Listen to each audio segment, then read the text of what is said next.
Hello दोस्तों, मेरा नाम जितेंद्र शर्मा है। मेरे यूट्यूब चैनल का नाम है टूर गाइड टू यूरोप।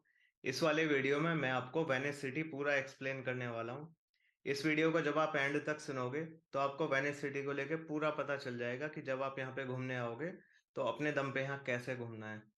मैं आपको बताने वाला हूँ कि यहाँ पे कौन कौन सी साइट्स हैं देखने की। यहाँ का पब्लिक ट्रांसपोर्ट जो कि बोट है, क्योंकि मोटराइज्ड व्हीकल तो यहाँ पे अलाउड नहीं है। तो पब्लिक ट्रांसपोर्ट मतलब कि बोट्स वगैरह कैसे यूटिलाइज करनी है, कैसे उन्हें यूज करना है, और यहाँ पे कैसे कैसे वॉकिंग टूर्स करने हैं। तो आप इस वीडियो को एंड तक सुनना और वेनिस सिटी को समझना। मैंने वेनिस सिटी के ऊपर एक अलग डॉक्यूमेंट्री स्टाइल में एक 45 मिनट्स का पब्लिक वीडियो बना रखा है। वो मैं आपसे अलग से शेयर कर दूंगा, आप उसे भी देखना इस वीडियो को देखने के बाद।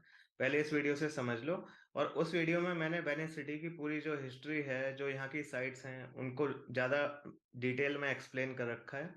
यहाँ पे मैं ज्यादा हिस्ट्री में नहीं जाऊंगा और ना ही साइट्स के बारे में मैं पूरी कथाएं सुनाऊंगा। यहाँ मेरे को बस आपको ओवरव्यू देना है कि सिटी घूमना कैसे है। लेकिन फिर भी ये बताना जरूरी है कि जो आपको यहाँ वेनिस सिटी में पानी दिखेगा चारों तरफ, तो 99% लोग ये समझते हैं कि ग्लोबल वार्मिंग की वजह से पानी का जो टेम्परेचर बढ़ा है सी का, तो वॉल्यूम एक्सपेंड होने की वजह से पानी की यहाँ पे पानी फैल गया है पूरे सिटी में और शहर डूब रहा है पानी में। नहीं, ऐसा बिल्कुल भी नहीं है। वेनिस सिटी कोई ग्लोबल वार्मिंग का शिकार नहीं है।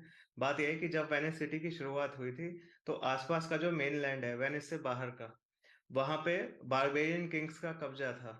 तो जो लोग उनसे परेशान थे वो यहाँ पे आए, तो लोगों को लगा कि ये जो पानी वाली जगह है गंदी सी, जहाँ मार्शी लैंड है, मिट्टी सी है गीली सी, ये बारबेरियन किंग्स को पसंद नहीं आएगी। तो वो यहाँ आके हमें परेशान नहीं करेंगे। तो उन्होंने पानी में वुडन पाइलिंग्स गाड़ के बिल्कुल हम्बल सेटलमेंट करनी शुरू की, अपने घर बनाए थोड़े बहुत। और धीरे धीरे वेनिस सिटी इस तरह बड़ा होने लगा, डेवलप होने लगा। फिर ईस्ट से ट्रेड हो रही थी, तो वेनिस सिटी जो है उसने काफी धन कमाया और वेनिस सिटी की भी गोल्डन एज आई और ये काफी ज्यादा रिच सिटी बन गया। और धीरे धीरे, क्योंकि यहाँ पे वेल्थ थी, तो उसे प्रिजर्व करने के लिए मिलिट्री की भी रिक्वायरमेंट हुई। और धीरे धीरे वेनिस सिटी एक मिलिट्री सुपर पावर बन गया, apart from the trade super power, क्योंकि जो इनकी जो ट्रेड थी ईस्ट से काफी ज्यादा हो रही थी। फिर उसके बाद जो वेस्टर्न कंट्रीज थे यूरोप के, जैसे कि फ्रांस, नेदरलैंड, पोर्टुगल, इनको जब एशिया से ट्रेड करने का नया रूट मिल गया अफ्रीका के नीचे से, तो अब उनको मेडिटेरेनियन सी से होते हुए वेनिस से लोहा लेते हुए जाने की जरूरत नहीं थी, वेनिस से टकरा के जाने की। अब वो आराम से अफ्रीका के नीचे से एशिया जा सकते थे। तो वेनिस की जो ट्रेड में मोनोपोली थी वो खत्म हो गई। और फिर धीरे धीरे वेनिस की जो पावर थी ट्रेड में, मिलिट्री में, वो धीरे धीरे कमजोर पड़ने लगी। और उसके बाद वेनेशियंस जो यहाँ के लोग हैं वो भोग विलास के रास्ते पे निकल गए। ये थी यहाँ की ब्रीफ हिस्ट्री। अब हम इसके बारे में आगे जानते हैं कि यहाँ घूमना कैसे कैसे है। देखो, सबसे पहले एंट्री की बात करते हैं। ये आपको स्क्रीन पर वेनिस का मैप दिख रहा है। आप ऐसे समझो कि ये एक फिश है। चलो, इसका एक दूसरा रूप छोटे से में यहाँ दिखा रखा है। ये है वेनिस को अगर हम ज्यादा ऊंचाई से देखें तो वेनिस ऐसा दिखाई देगा हमें, पानी के बीच में, लेगून के बीच में। ये एक फिश की तरह है, ये देखो आप। ये फिश की तरह ये जो लैंड है, ये है वेनिस सिटी। ये ये है ट्रॉन्चेटो पार्किंग लॉट। मतलब अगर आप यहाँ पे, तो मोटराइज्ड व्हीकल अलाउड नहीं है, तो अगर आप बाहर से ड्राइव करते हुए आ रहे हो तो आपको अपनी कार यहाँ पे पार्क करनी होगी ट्रॉन्चेटो पार्किंग लॉट में। और आप इस वाले रास्ते से वेनिस में एंटर करोगे, यहाँ पे पार्किंग करोगे। ये जो है इसे कॉस्वे बोलते हैं। जैसे ब्रिज होता है ना, तो बहुत लंबा सा पानी के ऊपर जो है ब्रिज बना रखा है, इसे कॉस्वे बोलते हैं।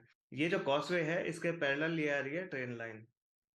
और ये है यहाँ का इम्पोर्टेंट और इकलौता train station, Venezia Santa Lucia train station. यहाँ एक बहुत बड़ी गलती लोग करते हैं, लोगों को पता नहीं है। वो वेनेजिया मेस्ट्रे स्टेशन की टिकट ले लेते हैं। जो वेनेजिया मेस्ट्रे है वो सिटी से बाहर है। मतलब कि ये जो है वेनिस सिटी, इससे बाहर ट्रेन लाइन, और फिर वहां बाहर की तरफ कहीं चार्मलेस जगह है।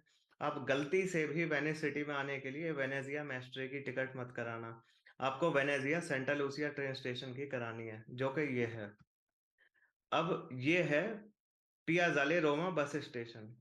ये सेंटा क्रोचे डिस्ट्रिक्ट है जो कि ट्रेन स्टेशन के साइड में है। ये कैनारेजियो डिस्ट्रिक्ट है जो कि ट्रेन स्टेशन के साइड में है। आपको होटल या तो यहाँ लेना चाहिए या इस वाले डिस्ट्रिक्ट में लेना चाहिए, क्योंकि पूरे सिटी में अगर आप मान लो आपने यहाँ ले लिया तो बार बार ब्रिज चढ़ाते चढ़ाते फिर उतारते उतारते लगेज को इतने भारी को आपके पूरे हाथों में छाले पड़ जाएंगे। बहुत ज्यादा यहाँ पे कैनाल्स हैं और बहुत ज्यादा ब्रिज हैं। तो सेंटा क्रॉचे या कैनारेजियो, अभी इस पे मैं आऊंगा। फिर ये है डोसोडूरो डिस्ट्रिक्ट, ये सैन मार्को डिस्ट्रिक्ट, ये जियोडेका एक और डिस्ट्रिक्ट है जो कि इस वाले मेनलैंड से थोड़ा सा अलग है और इनके बीच में से एक कैनाल जा रही है। और ये कैस्टिलो डिस्ट्रिक्ट। अब वापस आते हैं वेनिस सिटी को समझने के लिए। आपने वेनिस सिटी में एंट्री कहाँ करनी है? यहाँ, Venezia Santa Lucia train station. इस जगह पे आप वेनिस सिटी में एंट्री करोगे। आप बाहर ट्रेन लाइन, अगर आप ट्रेन से एंटर कर रहे हो तो ये वाली लाइन से आप आ रहे होगे ऐसे। और ये यहाँ पे बहुत सारी रेलवे ट्रैक आपको दिख रहे हैं। ये Venezia Santa Lucia train station है और यहाँ पे आपकी इस जगह वेनिस सिटी में एंट्री होगी, ये वाली जो जगह है। और सामने आपको बढ़िया वाली ग्रैंड कैनाल यहाँ पे बहती हुई दिखेगी ऐसे। अगर आप फ्लाइट से वेनिस में एंटर कर रहे हो, चाहे आप यूरोप के किसी और सिटी से फ्लाइट में आए हो या इंडिया से ही आप डायरेक्ट गए हो, तो आपको फ्लाइट लेनी है वेनिस मार्को पोलो एयरपोर्ट की। और वहां से वेनिस सिटी में आने के लिए आपको एसीटीवी या एटीवीओ की बस लेनी होगी। ये कंपनी का नाम है, फिर से बोल रहा हूँ, एसीटीवी या एटीवीओ। तो आप वेनिस मार्को पोलो एयरपोर्ट से बाहर निकलना। वैसे तो वहां से बोट भी आती है लेकिन वो थोड़ी महंगी पड़ती है। तो एसीटीवी एटीवीओ की बस लेकर आप ये वाला जो कॉस्वे है जो मैंने अभी नीचे दिखाया था इस पे आओगे।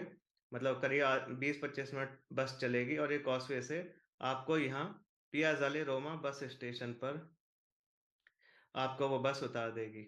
अगर आप यहाँ से आए हो पियाजाले रोमा बस स्टेशन, तो आप ये वाला ब्रिज क्रॉस करके, वेनिस के ऊपर चार ही ब्रिज हैं। एक तो एक कैला ट्रावा ब्रिज, एक है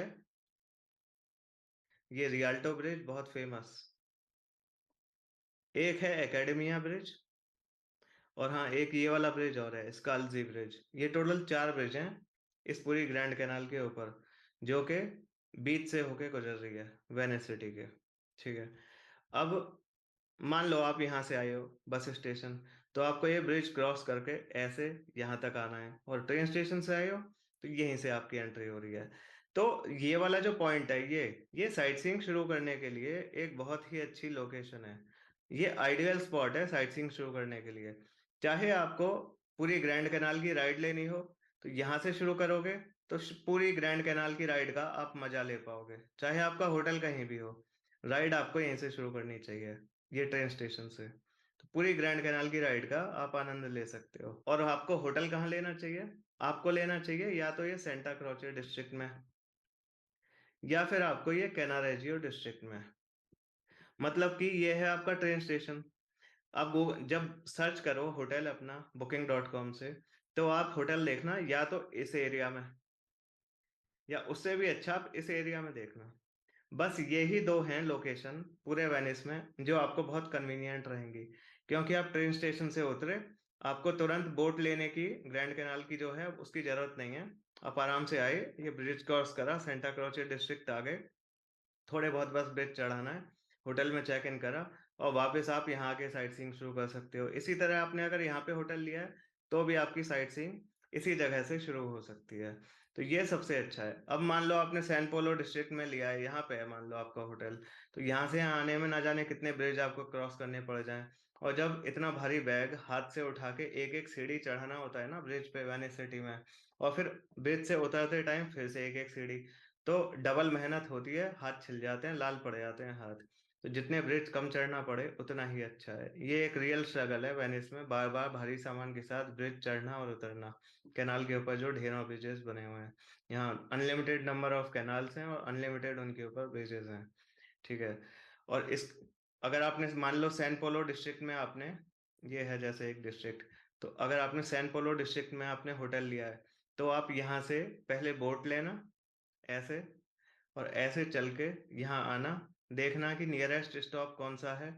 मान लो यहाँ उतर गए, यहाँ से आ गए। अगर आपने मान लो सैन मार्को डिस्ट्रिक्ट में लिया है तो भी कोई दिक्कत की बात नहीं है। वो तो मैंने बस ये कहा था कि हो सके तो उधर लेना, पर आपने अगर मान लो इधर ले लिया है होटल अपना और ट्रेन स्टेशन है यहाँ, तो यहाँ से यहाँ कैसे पहुंचे?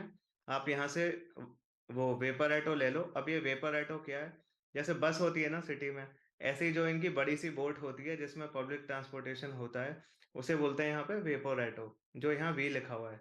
तो ये जो वी है, ये अलग अलग स्टॉप हैं वी इस बोट के, जो पब्लिक बोट है यहाँ की बड़ी सी। तो अगर आपने यहाँ पे होटल ले रखा है, तो आप देखना कि हमारे होटल के नियरेस्ट कौन सा स्टॉप है। ये वाला है, एक ये है, ये तो दूसरी साइड है, एक ये है, और ये है। तो आप यहाँ से बोट लेकर ट्रेन स्टेशन से ऐसे, ये आगे चलेगी ऐसे, इस वेपर ऑटो में ऐसे आके, ऐसे यहाँ पे उतर के आप ऐसे आ जाना, और यहाँ पे थोड़े बहुत ब्रिज वगैरह चढ़ के या पैदल चल के थोड़ा सा आप अपने होटल में चेक इन करना। इसी तरह अगर डोसोडूरो में आपने होटल लिया है, तो आप यहाँ वे सेंटा लूसिया ट्रेन स्टेशन से निकल के ऐसे आए, ऐसे गए, ऐसे बोट आपको ला रही है, यहाँ लाई। नियरेस्ट कौन सा वेपरेटो का स्टॉप है? एक तो है ये एकेडमिया का, एक है ला सल्यूटे, ये वी। तो आप इस पे या इस पे किसी भी स्टॉप पे उतर सकते हो और अपने होटल में चेक इन कर सकते हो। ठीक है। और ये जो है डिस्ट्रिक्ट, इसमें आप गलती से भी मत लेना, बिल्कुल ये कम अच्छा है, इसे आप अवॉइड करें, इस वाले में आप होटल ना लें। तो प्रेफरेंस होटल के लिए सेंटा क्रोचे, कैनारिजियो, हो सके तो इनमें लें, एड्रेस में देख लेना। सैन पोलो है या सैन मार्को है, तो ये भी अच्छे डिस्ट्रिक्ट हैं, लेकिन फिर आपको बोट लेके आना है, कोई दिक्कत की बात नहीं है, आप ले सकते हो अगर कोई आपकी पसंद का होटल है तो। और डोसोडूरो में भी ले सकते हो, कैस्टिलो में लेने से बचना। अब साइट सीइंग शुरू करते हैं। देखो, यहाँ पे आपको बोट लेनी है। अब यहाँ पे कौन सी बोट्स हैं? यहाँ दो बोट हैं, 2 नंबर की। एक एक बोट का नंबर है 1, एक बोट का नंबर है 2।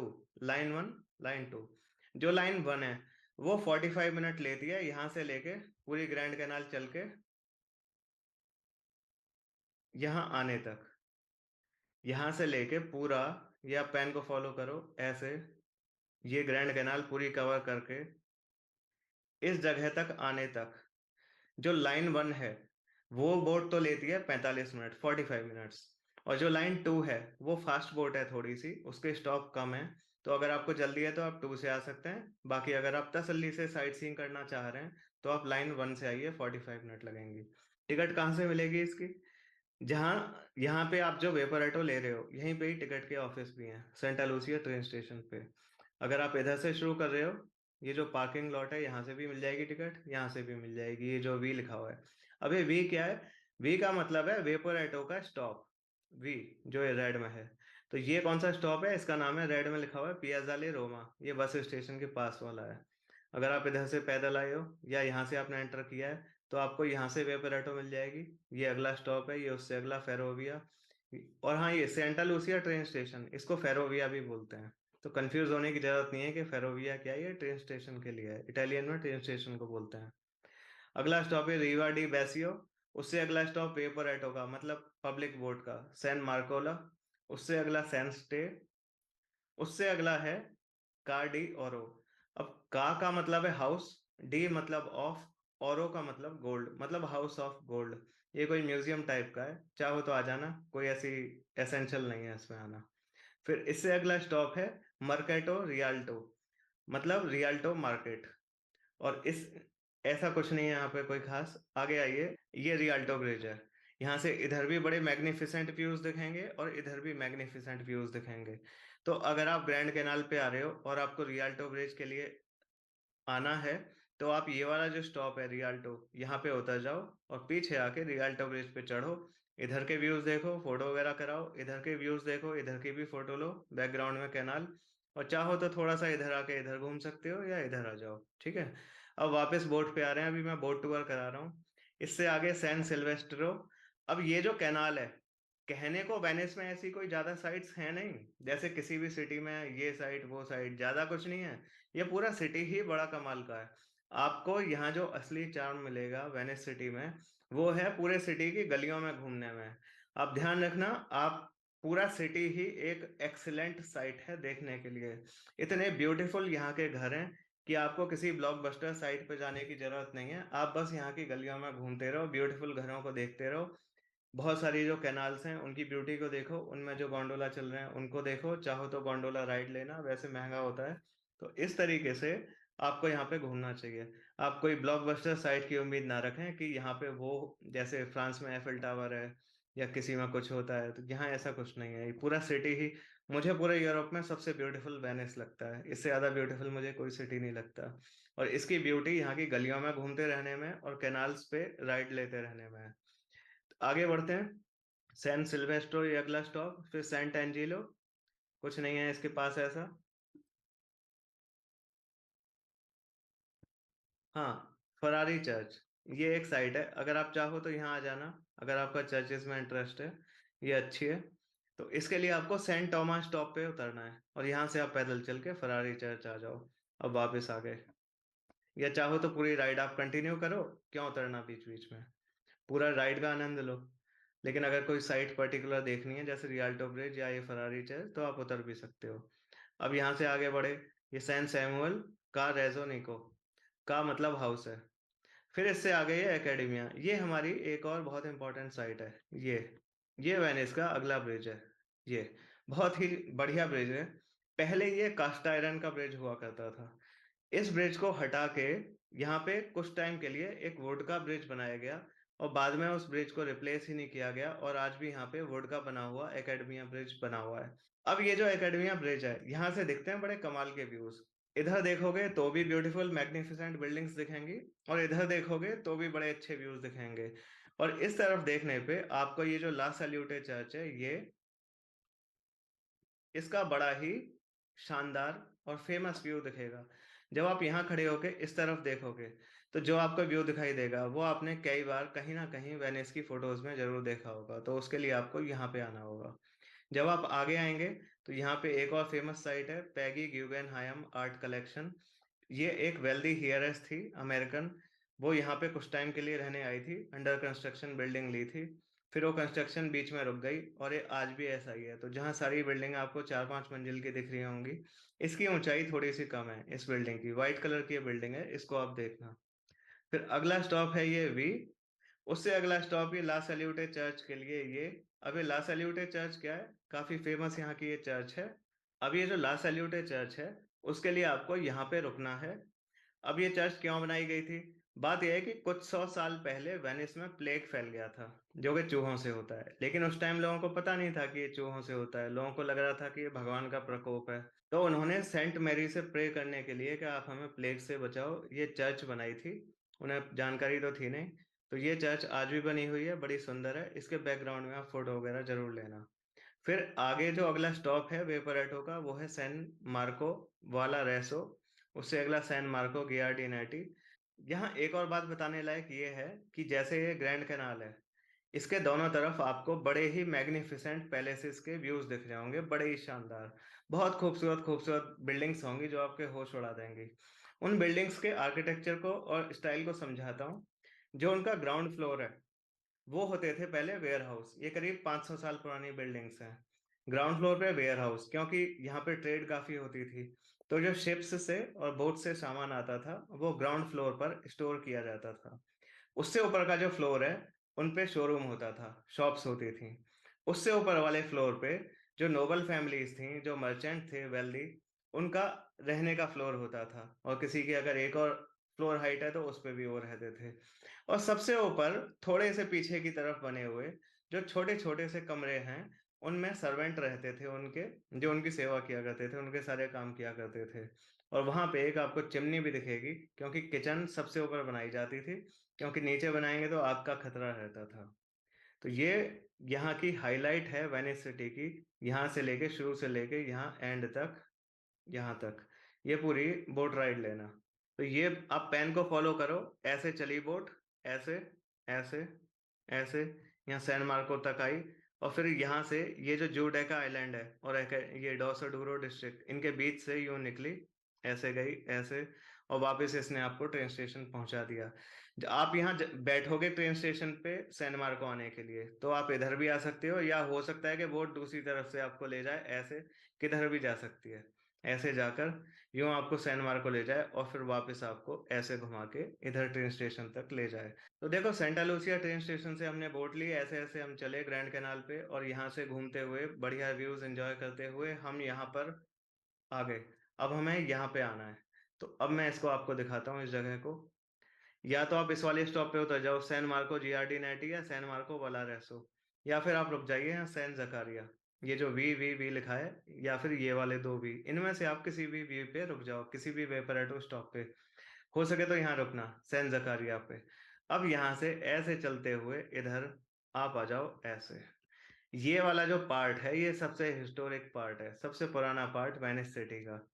यहाँ पे सबसे पहले आपको एक ब्रिज दिखेगा इस जगह। यहाँ भी कैनाल है तो उसके ऊपर ये ब्रिज है। यहाँ खड़े होके लोग फोटो खिंचा रहे होंगे। ये जो पीछे है ये ब्रिज ऑफ साइस है। इसके बारे में मैं भी बताऊंगा।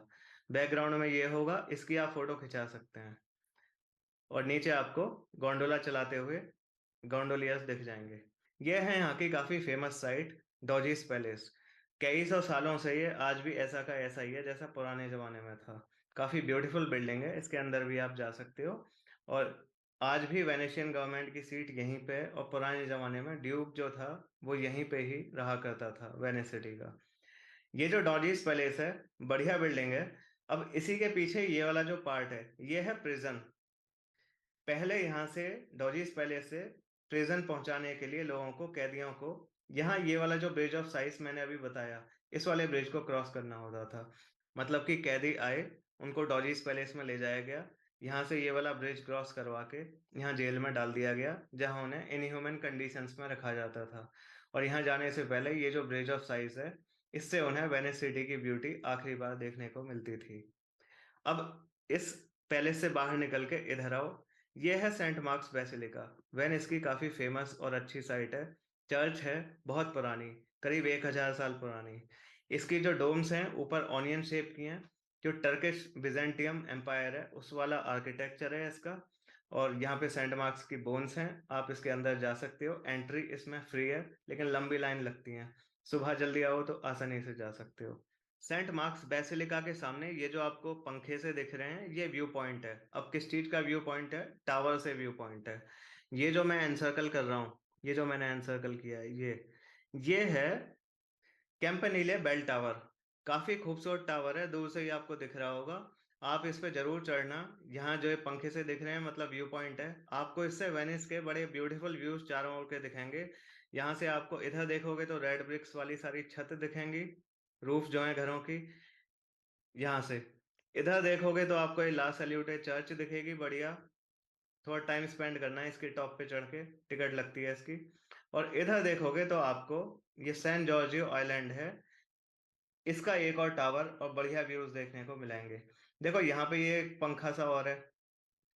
क्या है कि ये सेंट जॉर्ज मजोरे चर्च है और उस चर्च का ये टावर है। इस वाले पे लोग कम आते हैं। आप चाहो तो यहाँ चढ़ के वेनिस का एक डिफरेंट व्यू देखोगे। देखो यहाँ चढ़ोगे तो वेनिस के सारे बढ़िया रूफ दिखेंगी, ला सैल्यूटे चर्च, सैन जॉर्जियो आइलैंड और इसका ये टावर दिखेगा। लेकिन अगर आप इस वाले टावर पे भी आते हो तो आपको एक डिफरेंट व्यू पॉइंट दिखेगा वेनिस सिटी का इधर का। और आपको ये वाले टावर और ये पूरे एरिया का, पूरे सिटी का एक different perspective, different view point देखने को मिलेगा। मैं सजेस्ट करूंगा दोनों पे चढ़ें। अगर एक पे चढ़ना है तो आप कैंपेनिले बेल टावर पर ही चढ़ें। ये है पियाजा सैन मार्को। पियाजा मतलब स्क्वायर, मतलब बिल्डिंग्स के बीच में जो ओपन स्पेस होती है वो पियाजा पियाजा बोलते हैं। ये कंसेप्ट होता है वहाँ यूरोप में। पियाजा सैन मार्को के साइड में ये है कॉरर म्यूजियम। इसके अंदर वही है जो सारे म्यूजियम्स में होता है, स्टैचूज, पेंटिंग्स वगैरह। मैं गया हूँ, मुझे कुछ ज़्यादा पसंद नहीं आया। मुझे उम्मीद है कि आपको भी नहीं आएगा, तो आप इसे छोड़ ही दो। लेकिन एक चीज़ के लिए काम का है, वो बताता हूँ क्या। देखो आप डॉजिस पैलेस जा रहे हो, इसके अंदर आपको जाना चाहिए। बढ़िया बढ़िया आपको मैग्निफिसेंट, बढ़िया फैसिनेटिंग पेंटिंग्स दिखेंगी, बढ़िया आर्ट पीसेस, बढ़िया तलवार, सारी चीजें दिखाएंगी। पीछे इसके ब्रिज ऑफ साइज है, इसके अंदर भी जा सकते हो। जो कैदियों को जो व्यू पॉइंट दिखा करते थे वो आपको दिखेंगे। लेकिन अगर डॉजिस पैलेस जाने के लिए लंबी लंबी लाइनें हैं टिकट्स की, तो यहाँ पे टिकट खरीदने के लिए एक शॉर्टकट क्या है। आप आओ कॉरर म्यूजियम, इनसे कहो कि मुझे कॉम्बो टिकट चाहिए कॉरर म्यूजियम की और डॉजिस पैलेस की। तो यहाँ पे कोई भीड़ नहीं होती। तो यहाँ कॉरर म्यूजियम से टिकट लेकर आप यहाँ डॉजिस पैलेस में एंटर करना। ये अंदर एक पियाजा सा है, इसे देखना। अंदर जाना, बढ़िया बड़ी आर्ट पीसेस हैं उनको देखना। और ये जो ब्रिज ऑफ साइज जो हमने यहाँ खड़े होके इधर बाहर से देखा था, आप इसके अंदर जाके ब्रिज ऑफ साई के अंदर चलते हुए अंदर से देखना उस ब्रिज को, और देखना कि जब कैदी यहाँ डॉजिस पैलेस से प्रिजन जाते थे तो वो कौन सा रास्ता लेते थे, और वहाँ के जो छोटे छोटे रोशनदान हैं, जरा सी विंडो के जरा सी ओपनिंग्स हैं, उनसे उनको वेनिस सिटी के आखिरी व्यूज कैसे दिखते थे। यहाँ ये देखने के बाद ये एक क्लॉक टावर है, यहाँ से ये मार्चेरिया रोड पे ये वाला वो पेडेस्ट्रियन स्ट्रीट लेते हुए यहाँ से गुजरना चाहिए। अगर आपका शॉपिंग का मन है तो आपको यहाँ बहुत सारी एक्सपेंसिव चीज़ें दिख जाएंगी खरीदने के लिए, खाने पीने के भी प्रबंध हैं। और यहाँ से आप सीधे बढ़िया इस रियाल्टो ब्रिज पर पहुंचेंगे। तो वॉकिंग टूर करते हुए रियाल्टो ब्रिज पहुंचने का ये एक अच्छा तरीका है, क्योंकि यहाँ तो आप आओगे ही पियाजा सैन मार्को पे, ये जो स्क्वायर है, तो क्यों ना यहाँ से रियाल्टो ब्रिज तक पैदल चल लिया जाए और बढ़िया बढ़िया शॉप्स वगैरह देख ली जाए, कुछ चॉकलेट वगैरह मिल रही होंगी, वो हैं अच्छी दुकानें। अब देखना, मैं लोगों को जो भी गाइड करता हूँ उसमें हमेशा मैं वॉकिंग टूर इंक्लूड करता हूँ। वॉकिंग टूर क्या है कि शहर के किसी भी एरिया में आकर जो सबसे सीनिक स्पॉट्स हैं, सबसे सीनिक रास्ते हैं, उन पे आप पैदल चलिए और बढ़िया बढ़िया जो व्यूज हैं उनको एंजॉय करो। और वो अक्सर टूरिस्ट वहाँ पे नहीं पाए जाते। लेकिन वेनिस सिटी एक बड़ा ही यूनिक सिटी है, इस जैसा कोई दूसरा शहर नहीं है। ये पूरा शहर ही पेडेस्ट्रियन फ्रेंडली है। यहाँ पे मैं आपको क्या बताऊं कि आप ये वाला रूट लो, वो लो। ये पूरा शहर ही पैदल चलने के लिए है। आप या तो यहाँ पैदल चलो या बोट पे चलो, दो ही तरीके हैं। ब्यूटीफुल एरिया कौन से हैं, देखो इधर आना। सबसे ब्यूटीफुल जो डिस्ट्रिक्ट है वो मैं बताऊंगा। इधर मैंने बताया था कैनारिजियो, तो आप यूं चलना। ये एक इम्पॉर्टेंट कैनाल है। ग्रैंड कैनाल के बाद दूसरी जो बड़ी कैनाल है वो है ये कैनारिजियो कैनाल। तो आप इसे देखना, इधर चलना। यहाँ पे ये जूइश गेटो, हाँ ये एक है जगह, यहाँ पे आप आना। ये पूरे वेनिस की जो बिल्डिंग्स हैं वो अलग तरह की हैं। यहाँ पे आपको ऊंचे ऊंचे अपार्टमेंट से दिखाई देंगे, हैं वो भी पुराने। असल में पहले यहाँ पे ज्यूस रहते थे। तो यूरोप में ज्यूस का इतिहास ये है कि वो गेटो बना के रहते थे। तो उन्होंने यहाँ पे मतलब बस्ती जहाँ वो हाई डेंसिटी में रहते थे, और अक्सर उनकी हालत खराब रहती थी उन कॉलोनीज की। तो ये इन जूस का जो गेटो है ये आपको दिखेगा, तो यहाँ पे आपको आना चाहिए, जरूर आना। तो इधर से चलते हुए इधर आना, बढ़िया बढ़िया व्यूज एंजॉय करना, कैनाल्स के ऊपर जो अनलिमिटेड ब्रिज बने हुए हैं, जैसे कैनाल, तो ये ब्रिज सारे देखना। और कैनारियो कैनाल में ऐसे चलते हुए कहीं भी, कोई पर्टिकुलर रूट नहीं है वेनिस सिटी में, आप कहीं भी घूमते रहो, आपको शानदार दिल धड़काने वाले, सांस रोक देने वाले व्यूज दिखेंगे। कभी भी ये डरने की जरूरत नहीं है कि हम ये कहाँ आ गए, कहीं हम खो ना जाएं, क्योंकि आप बिल्कुल नहीं खोगे, क्योंकि ये पूरा वेनिस सिटी एक आइलैंड है, इसके बाद चारों तरफ पानी है। मैं कह रहा हूँ आप इधर को चलते रहो यूं, तो यहाँ पे लैंड खत्म हो जाएगा, पानी आ जाएगा, तो आप वैसे ही रुक जाओगे, फिर वापस आके आप इधर चलोगे झक मार के, फिर इधर आओगे, यहाँ पानी है तो यहाँ रुक जाओगे, तो खोगे कैसे? तो आप कभी भी शहर से बाहर नहीं जाओगे, जहां भी शहर खत्म हो रहा होगा वहां पानी आ जाएगा और आपको वापस आना पड़ेगा। और अगर आपको फिर भी दिक्कत हो रही है, आप चाह रहे हो कि ओरिजिनल मैं यहाँ से चला था तो मैं यहीं पे आऊँ, तो यहाँ से यूं आके आप देखो गूगल मैप से कि ग्रैंड कैनाल का सबसे शॉर्ट रास्ता कौन सा है। तो मान लो आप यहाँ खड़े हो, तो ग्रैंड कैनाल का आपने देखा कि ग्रैंड कैनाल इधर है, तो आप गूगल मैप फॉलो करते हुए ऐसे आओगे, और जो सबसे पास में स्टॉप हो, ये आप किसी तरह यहाँ पहुंच जाओगे, और यहाँ से आप ऐसे आ सकते हो। तो कोई टेंशन की बात ही नहीं है। मैं हाईली सजेस्ट कर रहा हूँ कि आप पूरे वेनिस में जितना ज़्यादा हो सके पैदल चलना, सारी यहाँ की गलियों में भटकते रहना, बहुत ही मज़ा आएगा। सबसे अच्छा भटकना है ये। बड़े ब्यूटीफुल ब्यूटीफुल बिल्डिंग्स हैं यहाँ की। मुझे वेनिस सिटी पूरे यूरोप में, पूरी दुनिया में सबसे ब्यूटीफुल और सबसे यूनिक सिटी लगता है। तो कौन से डिस्ट्रिक्ट देखने लायक हैं, ये कैनारेजियो डिस्ट्रिक्ट, यहाँ पे आप पूरे में वॉक करना। ये सेंटा क्रोचे डिस्ट्रिक्ट, इसमें भी वॉक करना, सैन पोलो में भी, ये जो है सैन मार्को, इसमें भी।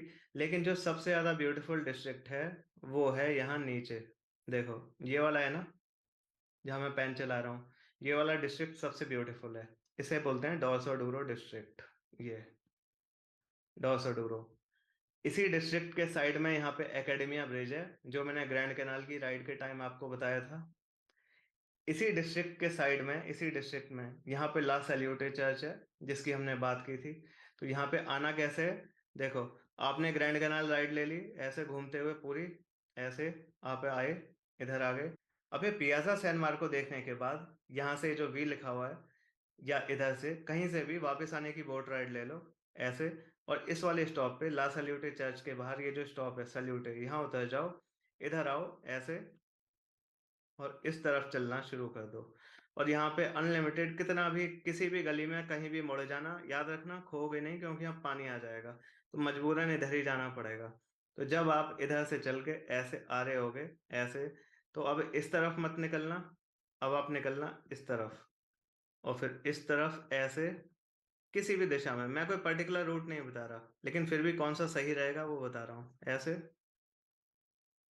हो सके तो कैनाल्स के किनारे, ऐसे, ऐसे निकलने की यहाँ कोशिश करना, और आप इधर ट्रेन स्टेशन की तरफ पहुंच जाओगे।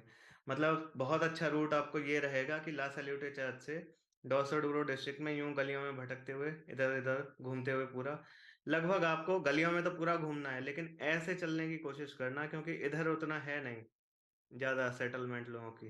तो ऐसे चलते हुए कुछ चर्च भी आ जाएंगे, यहाँ फरारी चर्च है, स्कोला सैन रोको, थोड़ी आपको मतलब काफ़ी चहल पहल यहाँ दिखेगी। और फिर लगभग ऐसे चलते हुए, कोई पर्टिकुलर रास्ता नहीं है, पूरा सिटी कमाल का है, और ऐसे आप यहाँ ट्रेन स्टेशन की तरफ आना। और यहाँ से आप अब तक फेमिलियर हो ही चुके होगे, वहाँ घूमते हुए भी और इस वीडियो को देखते हुए भी। तो ये तो हो गई हमारे वेनिस सिटी की कहानी। लेकिन आपको एक काम बहुत जरूरी जो करना है, वो है सिर्फ वेनिस सिटी नहीं देखना, बल्कि आपको ये जो है बुरानो आइलैंड और मुरानो आइलैंड की राइड, ये आपको जरूर लेनी है। उसके लिए आपको इस तरफ जाना होगा, ऐसे, आप ऐसे जाना, बुरानो आइलैंड इस तरफ आएगा।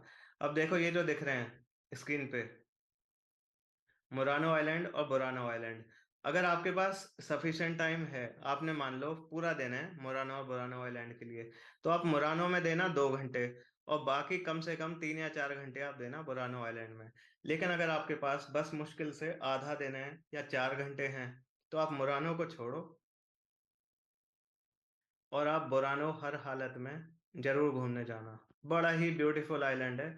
अब तक तो आपको वेनिस सिटी बहुत पसंद आई चुका होगा घूमते घूमते वहां पे, कि मुरानो आइलैंड में क्या होता है। देखो मुरानो आइलैंड में होती है ग्लास मेकिंग, जो कि हाई टेम्परेचर की चीज है, जिसके लिए फर्नेस वगैरह लगती हैं।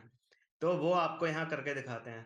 पहले ग्लास मेकिंग वेनिस सिटी के अंदर हुआ करती थी, लेकिन क्योंकि उससे आग लगती रहती थी, कभी भी फायर का खतरा बना रहता था, तो ग्लास मेकिंग इंडस्ट्री को यहाँ से बाहर शिफ्ट करके मोरानो आइलैंड पे शिफ्ट कर दिया गया। आप वहाँ जाएं मोरानो आइलैंड, तो वहाँ से ग्लास मेकिंग का एक डेमो 15-20 मिनट का जरूर देखें। और वहाँ पे आपको एक ग्लास म्यूजियम भी मिल जाएगा, उसके अंदर जाके आप बढ़िया ग्लास मेकिंग के जो आर्टिफैक्ट्स हैं वो देख सकते हैं, उनकी शॉपिंग कर सकते हैं। और बुरानो आइलैंड तो है ही सबसे बढ़िया। लेकिन जब आप बुरानो आइलैंड आओगे, तो आपको वेनिस सिटी भी फीका लगने लगेगा। बुरानो आइलैंड दो चीजों के लिए फेमस है, एक तो होती है यहाँ पे लेस मेकिंग, उसे हटाओ, मतलब जो कपड़ों का होता है। यहाँ की जो असली हाईलाइट है वो है यहाँ के कलरफुल ब्यूटीफुल घर, बड़े ही कमाल के 3-4 मंजिल के घर, सारे एक जैसे बने हुए हैं। सारे घरों में डिफरेंस करने का कि ये किसका घर है, ये वाला उसका घर है, एक ही तरीका है घरों का कलर। कोई कलर रेड होगा, कोई ब्लू, कोई येलो, कोई कुछ कोई कुछ, सबके कलर अलग अलग हैं। लगातार दो किन्हीं भी घरों का कलर एक जैसा नहीं होगा, और बाकी सारे घर एक जैसे होंगे। तो आपको यहाँ पे पूरा स्प्लैश दिखेगा अलग अलग कलर्स का। आपको बुरानो आइलैंड हर हालत में आना चाहिए। तो इस वजह से आपको वेनिस सिटी में कम से कम 3 रात रुकना चाहिए, क्योंकि जिस दिन आप वेनिस सिटी में आओगे, उस दिन आप आधा दिन देख पाओगे मैक्सिमम। उससे अगला दिन आप पूरा दिन वेनिस सिटी देखोगे, और उससे अगले दिन आपको बुरानो आइलैंड के लिए जाना होगा, और जाना चाहिए। तो ये इस तरह से आपको 3 नाइट्स की साइट सीइंग रखनी चाहिए। लेकिन मान लो वेनिस के बाद आपको फ्लोरेंस के लिए या रोम के लिए जाना है, तो और आपको 2 ही नाइट्स हैं, तो आप एक काम करना, पहले वेनिस सिटी में आ जाओ, उस दिन आधा दिन घूमो, उससे अगले दिन पूरा वेनिस सिटी घूमो, उससे अगले दिन अर्ली मॉर्निंग होटल से चेकआउट करके लगेज को होटल में ही रख के आप बुरानो आइलैंड देखने जाना, दोपहर तक वापस आ जाना, और करीब शाम को 4-5 बजे के करीब फ्लोरेंस या रोम के लिए ट्रेन ले लेना, और आप निकल लेना। अब बुरानो आइलैंड जाने के लिए कौन सी बोट लेनी है और कुछ बातें, ये मैं आपको बताने जा रहा हूँ। देखो जब आप वेपोरेटो में जाओगे, तो पीछे की तरफ जो सीट्स होंगी वो वैसी होंगी जैसे बस के अंदर की सीट्स होती हैं। मतलब कि आपको बाहर के ऑब्स्ट्रक्टेड व्यूज दिखेंगे, वो खुला तो होगा नहीं।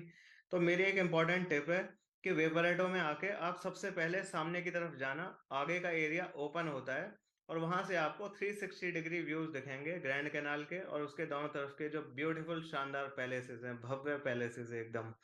और आगे कुछ सीटें भी होती हैं, जो आगे का खुला एरिया है, आपको वहाँ खड़े होके जाना चाहिए। लेकिन अगर आप बैठ के जाना चाह रहे हैं, क्योंकि लाइन नंबर 1 की 45 मिनट 45 मिनट्स की राइड है, ताकि आप थको नहीं और आप बैठ के जाना चाह रहे हो, तो उसका भी है तरीका। देखो यहाँ पे तो आपसे पहले बहुत लोग या तो वो सीट घेर के आ रहे होंगे पीछे से, या आपसे पहले ही आगे जाके सीट ले चुके होंगे। तो मोस्ट लाइकली यहाँ या इससे आगे आपको जो खुले में सीट है वो मिलने नहीं वाली। तो ताकि आपको सीट मिल जाए वेपोरेटो के अंदर और आप बढ़िया व्यूज एंजॉय कर सको, उसके लिए आप थोड़ा सा इधर पीछे आना, पेन को फॉलो करो। और जहाँ ये पियाजाले रोमा बस स्टेशन है, यहाँ पे होते हैं थोड़े कम टूरिस्ट। यहाँ से बन के चलती है वेपरेटो, जो कि यहाँ की पब्लिक वाटर बस है। यहाँ से आप आके सबसे पहले जो आगे की सीट्स हैं उन्हें ऑक्यूपाई कर लेना, और फिर वापस ग्रैंड कैनाल में इस तरफ बढ़ के ये जो बढ़िया राइड है इसको आप आगे बढ़ाना, और पूरा व्यू बैठ के आगे की तरफ एंजॉय करते हुए आप यहाँ पियाजा सैन मार्को तक आना, या तो यहाँ सैन जकारिया तक या फिर इस वाले स्टॉप तक। अब मैं आपको बता रहा हूँ कि आपको कहाँ से कहाँ जाने के लिए कौन से नंबर की वेपरेटो लेनी होगी। देखो यहाँ सेंटा लूसिया ट्रेन स्टेशन या पियाजाले रोमा बस स्टेशन, यहाँ से मैंने पहले तो बता ही दिया कि लाइन 1 और लाइन 2 आपको यहाँ ग्रैंड कैनाल पे से सैन जकारिया तक ले आएंगी। और लाइन 1 45 मिनट 45 मिनट्स की है, और लाइन 2 25 मिनट्स 25 मिनट की है। ठीक है। इसके अलावा जो बहुत ही इंपॉर्टेंट बात, कि ये बुरानो आइलैंड कैसे जाना है, मुरानो आइलैंड कैसे जाना है। तो देखो उसके लिए आप यहाँ सेंटा लूसिया ट्रेन स्टेशन पर ही आओ। ये बिल्कुल साइट सीइंग स्टार्ट करने के लिए आइडियल पॉइंट है। आप रोजाना कहीं भी हो आपका होटल, आप सबसे पहले यहीं आना, बहुत फायदे में रहोगे। तो यहाँ से वहां जाने के लिए मोरानो आइलैंड और Burano island, Santa Lucia train station से तो आप लाइन नंबर 4.1 लेना, ये आपको मोरानो पहुंचा देगी। यहाँ सेंटा लूसिया स्टेशन से फिर से बोल रहा हूँ, लाइन नंबर 4.1। इसके अलावा अगर आप लाइन नंबर 7 ले रहे हो, तो ये एक्सप्रेस बोट है जो आपको थोड़े से एक्स्ट्रा फीस में मोरानो आइलैंड थोड़ी जल्दी पहुंचा देगी, रुक रुक के नहीं जाएगी। फिर आप मोरानो आइलैंड पहुंच गए, जो कि यहाँ मैप में नहीं दिख रहा है, सैन मिशेल सिमेट्री है ना, इससे थोड़ा आगे मोरानो आइलैंड है। अब उससे काफी आगे जाके बुरानो आइलैंड है, वो भी इस लैगून में ही है, पानी के बीच में छोटा सा आइलैंड। तो मोरानो आइलैंड जाने के बाद बुरानो आइलैंड आप कैसे जाओगे, आप ले लो मोरानो आइलैंड देखकर 12 नंबर की वेपर ऑटो। फिर से बता रहा हूँ, सेंटा लूसिया ट्रेन स्टेशन से लाइन नंबर 4.1 या लाइन नंबर 7 लेकर इधर से गुजर के आप यहाँ मोरानो सैन मिशेल सिमेट्री के आगे मोरानो आइलैंड आ जाओगे। और मोरानो आइलैंड जो कि ग्लास मेकिंग के लिए फेमस है, उसे देखने के बाद आपको बुरानो आइलैंड जाना है, तो आप ले लेना वेपोरेटो नंबर 12 12। इस नंबर की वेपोरेटो आपको बुरानो आइलैंड पहुंचा देगी। और बुरानो आइलैंड से देखने के बाद आपको वापस वेनिस सिटी आना है, वहां रुके तो हो गए नहीं, बस डे ट्रिप करने गए हो। तो बुरानो आइलैंड से वापस वेनिस सिटी आने के लिए आपको फिर से वेपोरेटो नंबर 12 ये आपको लेनी होगी। रात के टाइम भी आप एक ग्रैंड कैनाल की राइड लेना, आपको बढ़िया व्यूज देखने को मिलेंगे। सारी जो बिल्डिंग्स हैं वो चमक रही होंगी, टूरिस्ट अपने होटल्स में या किसी दूसरे सिटी में जा चुके होंगे, थोड़ी शांति रहती है, आपको काफी बढ़िया रोमांटिक फीलिंग आएगी। आप यहाँ पे आना। वैसे तो वेनिस सिटी में गोंडोला बड़े महंगे होते हैं। मेरी लेटेस्ट नॉलेज के अकॉर्डिंग करीब 45 मिनट्स की राइड के गोंडोलियर बार्गेनिंग के बाद करीब 125-30 यूरो के करीब। लेकिन अगर आपको सस्ते में गोंडोला का मजा लेना है, तो एक आपको यहाँ चीप और क्विक थ्रिल मिल जाएगा। आप इस जगह से, ये जो डॉट डॉट है यहाँ पे गोंडोला लेना, गोंडोलियर खुद भी खड़ा होगा और आप भी खड़े रहोगे उसमें, और वो आपको गोंडोला में ये जो ग्रैंड कैनाल है इसे क्रॉस करा देगा, और आपको गोंडोला वाली फीलिंग मात्र 2 या 3 यूरो में आ जाएगी। गोंडोला की 45 मिनट्स की राइड के मुकाबले बेहद सस्ता रहेगा। बोट के पासेस का बता देता हूँ। जब आप यहाँ वेनिस सिटी में एंटर करो, तो आते ही जितने भी घंटे आपको रुकना है, 48 आवर्स 24 आवर्स 72 आवर्स, जितने भी, आप उतनी देर का यहाँ से पास खरीद लें। उससे आपको बहुत वैल्यू मिलेगी, क्योंकि आपको एक तो ये जो राइड है ग्रैंड कैनाल की, जो कि बढ़िया जॉय राइड है, ये तो आप लोगे ही। मुरानो बुरानो आइलैंड जाने के लिए भी वो आप जाना ही है आपको बोट से। फिर आप होटल पहुंचने के लिए भी मोस्ट प्रोबेबली बोट राइड लोगे, फिर वापस आने के लिए भी। तो ये अच्छा वैल्यू फॉर मनी है कि आप पास ले लो। फिर क्या है कि आपको बार बार टिकट खरीदने की लाइन में नहीं लगना पड़ेगा। सिर्फ एक बार आपने पास ले लिया, आप उससे अनलिमिटेड उतने घंटों के लिए, 48 आवर्स या 72 आवर्स जितने के लिए भी, या 24 आवर्स जितने के लिए आपने लिया है, आप कितने भी बार कहीं भी बोट के अंदर चढ़ो, उतरो। और एक बात का ध्यान रखना, पास ले लिया इसका मतलब ये नहीं कि उसकी मदद से आप ऐसे ही घूम लोगे। आपको बार बार स्कैन करके जाना होगा। आप पहले बोट में जब चढ़ने जा रहे होगे तो पास से आपको स्कैनर पे स्कैन करना होगा, उसके बाद आप एंट्री करना। और जब आप एग्जिट कर रहे होगे तो एक बार और स्कैन करना। अगर आप स्कैन करना भूल गए तो आपका 50 यूरो या उससे भी ज्यादा, क्योंकि टाइम किसिंग प्राइस बढ़ते ही हैं, इतने का फाइन आप पे लग जाएगा। तो दोस्तों, ये था वेनिस सिटी। मैंने इस वीडियो में आपको वेनिस के बारे में पूरा समझाने की कोशिश की है। मुझे उम्मीद है कि इस वीडियो की मदद से अब आप वेनिस खुद के दम पे घूम लोगे।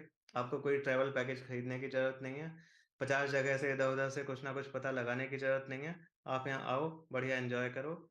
अगर आपको यूरोप के किसी और शहर में घूमने जाना है तो उसके लिए भी आप मेरे को बता देना। मेरा फ़ोन नंबर जो है मैं इस वीडियो के डिस्क्रिप्शन में डाल दूंगा।